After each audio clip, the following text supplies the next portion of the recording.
कभी कभी जन्म कुंडली में कुछ ऐसे योग बन जाते हैं जिसमें व्यक्ति अपने घर से दूर रहकर पढ़ाई करता है या नौकरी करता है तो उसे ज़्यादा सफलता मिलती है।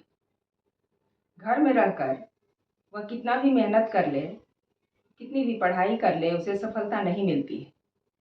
ऐसे कौन से योग होते हैं जन्म कुंडली में, आज हम इसी को समझेंगे। तो आइए ज्योतिष तत्व की यात्रा में आगे बढ़ते हैं और विषय का प्रारंभ करते हैं।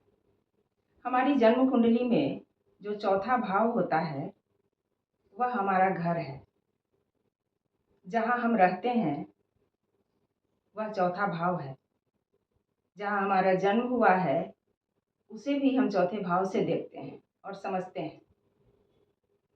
अब चौथे भाव में जिस राशि का नंबर हो उस राशि के स्वामी ग्रह अर्थात चतुर्थेश किस भाव में जाकर बैठेंगे तब ऐसी स्थिति बनेगी, इसको जानते हैं। जन्म कुंडली का जो 12वां भाव है वह त्रिक भावों में से एक तो है, लेकिन वह विदेश का भी है। जब हमारे ज्योतिषीय ग्रंथों की रचना हुई तब विदेश सिर्फ दूसरे देशों की बात नहीं थी।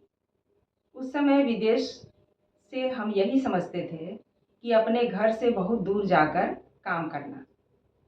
नदी पार चले गए तो विदेश हो गया, समुद्र पार चले गए तो विदेश हो गया। अपने घर से दूर जाने को विदेश कहा जाता था। तो यहाँ हम इसका यही अर्थ लेंगे कि जन्म स्थान से दूर जाकर काम करना या पढ़ाई करना परम लाभकारी होगा। यदि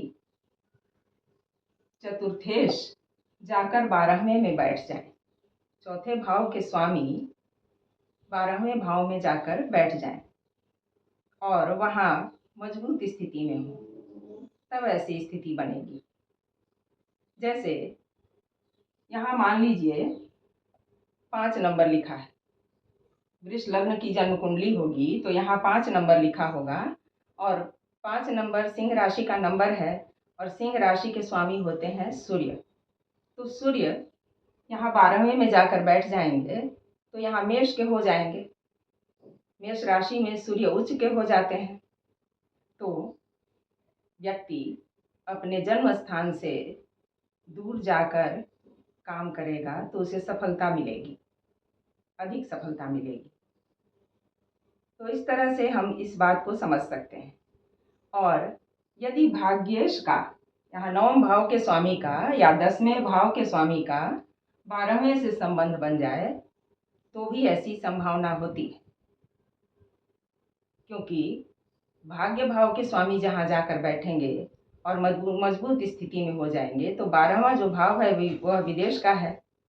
ऐसे में उस व्यक्ति की भाग्योन्नति घर से दूर रहकर होगी।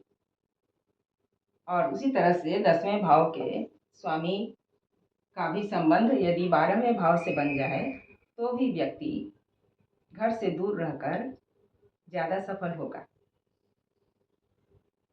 और 12वें में राहु बैठ जाए तो भी विदेश जाने का योग बन जाता है। ये तो हम सभी जानते हैं। आशा है यह विषय आपके लिए लाभकारी होगा। और यदि यह विषय आपके लिए लाभकारी है और इस तरह की जानकारी आपको चाहिए तो मेरे चैनल को सब्सक्राइब अवश्य करें। साथ ही कमेंट करके यह अवश्य बताएं कि आपकी जन्म कुंडली में ऐसे योग हैं क्या